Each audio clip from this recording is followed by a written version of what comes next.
This is what I've been super excited about, guys. We are in Northside Distilling right here in Cincinnati. They are releasing this beautiful dark whiskey.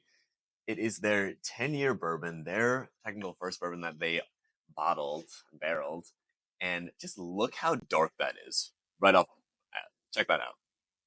So we are going to give you our initial impression of how it's smelling, how it's tasting, and if you guys should come get some. They have about, I think they said 150 bottles left.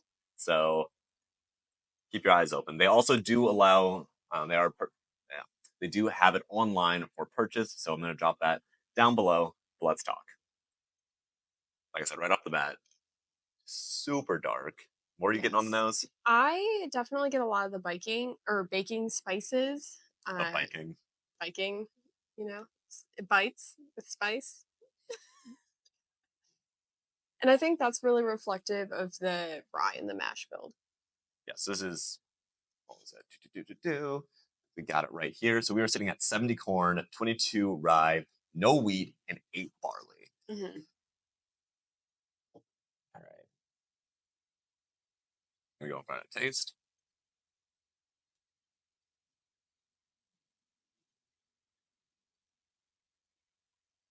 So the first thing I notice is even though this is a 10 years, so it's been sitting for 10 years, it's not super viscous. It's not going to be this thing that stains your palate or anything like that. And it's not going to have too much of a bite either to it. Yeah, what is the proof on this? So we're sitting at 108 proof on this one. It does not feel like 108. Does not all. drink that hot. It is very smooth. Very mellow on the bite.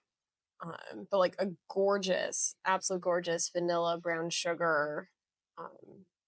I feel like it's very decadent, like something that I would want to just sip on neat, kind of like after dinner. Oh yeah. Like why do you need dessert? You could just have this. I think the best thing about this is you get a lot of that sweetness from the corn, but it's not going to be this sickly sweet flavor or anything like that. Mm-hmm. And you get this, what did you say earlier? Almost like that baking note, kind of like a gingerbread. Yeah, like a nice gingerbread, ginger snap kind of cookie thing, but not buttery. So it's not like it's going to overwhelm your palate or anything like that. And the flavor doesn't stick around too long. Like I said, it kind of hits you, gives you that flavor, and then it subsides. There's a little bit of a fruit note I'm getting now, hiding in there.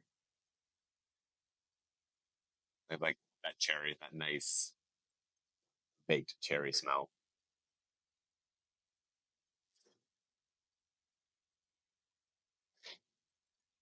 Yeah, I'm a huge fan of this. So again, this is Northside Distilling, located in Cincinnati. If you have not stopped by here or anything, they have a lineup of some really good whiskeys. They have a ton of single barrels that they'll be releasing. They have one that they release for CADB, or the Cincinnati Association for the Blind and Visually Impaired. They also have their own gin. They have their own agave spirit as well. They have some fantastic products. So if you haven't ever stopped by here, I cannot recommend this place enough, especially just being right across the river from going to New Riff, going to Second Sight. You guys definitely need to pop over here. Check this out. And if you can get yourself a bottle of this guy, do it. You won't regret it. Cheers. Cheers.